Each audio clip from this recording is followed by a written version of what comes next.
2022-yil 14-iyundagi farmoniga muvofiq temir yo'llarda yuk va yo'lovchi tashish xavfsizligini nazorat qilish inspeksiyasi hamda yo'l qurilish ishlari sifatini nazorat qilish inspeksiyasi negizida Transport vazirligi huzurida yagona transport nazorati inspeksiyasi tashkil etildi.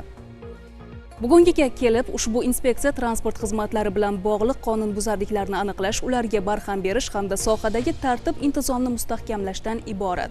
Buxoroda tashkil etilgan press turi davomida inspeksiya tomonidan amalga oshirilayotgan ishlar va o'rnatilgan nazorat mexanizmlari atroflicha tahlil qilindi. Transport nazorati inspeksiyasi avtomobil va suv transportida nazorat Buxoro viloyati hududiy bo'limi hamda yo'l harakati xavfsizligi boshqarmasi hamkorligida joriy yilning o'tgan davri mobaynida 707 marotaba reyd tadbirlari o'tkazilib, huquqbuzarlik sodir etgan shaxslarga nisbatan 7276 ta ma'muriy bayonnomalar rasmiylashtirilgan. Press tur avvalida ommaviy axborot vositalari vakillariga bu haqda to'liq ma'lumot berib o'tildi. Press tur davomida esa inspeksiya vakillarining bevosita ish jarayonlari kuzatildi. Avvalo aholiga tegishli ruxsatnomalarsiz transport xizmati ko'rsatish bilan shug'ullanayotgan haydovchilar to'xtatilib, ularga tegishli ogohlantirishlar berildi. Bu yerda avtomobil va suv transportini nazorat Buxoro viloyati hududiy bo'lim inspektorlari tomonidan yo'lovchi tashish faoliyati litsenziya asosida tashkil etish nazorat amalga oshirilyapti.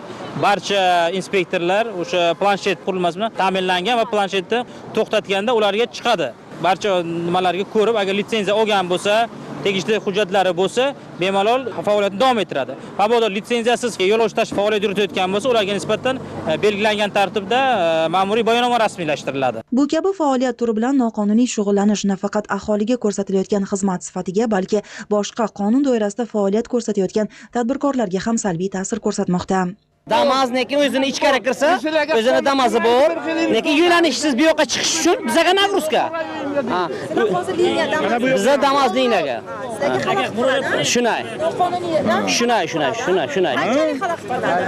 Endi qalay desam, ko'paygan yo'lanishsiz yuraydi. Ishga kelyapsiz, biz masalan qo'rdim, ishga kelyapsiz, papitni olib kelaverasiz-da. Bitta bilan qoniqmaydi, ikkita, uchta terib ketaveradi oldimizni bizani. Xalaqib beryapti, ha? Inspeksiya faoliyati doirasiga hududlarda amalga oshirilayotgan yo'l qurilishlari sifatini nazorat qilish ham kiradi. Shunga ko'ra, press tur ishtirokchilari viloyatda olib borilayotgan yo'l qurilishi obyektlari va ularda ish sifati bilan tanishtirildi. Bu obyektlarni, shu qurilish jarayonlarini, keyin qurilish boshlanganidan foydalanishga topshirilgunga qadar nazorat ishlarini olib boramiz. Keyin foydalanishga topshirishda ham qatnashamiz bevosita. Sifatsiz ishlar aniqlansa, o'shani to'lovga qabul qilmaslik choralarini ham ko'ramiz.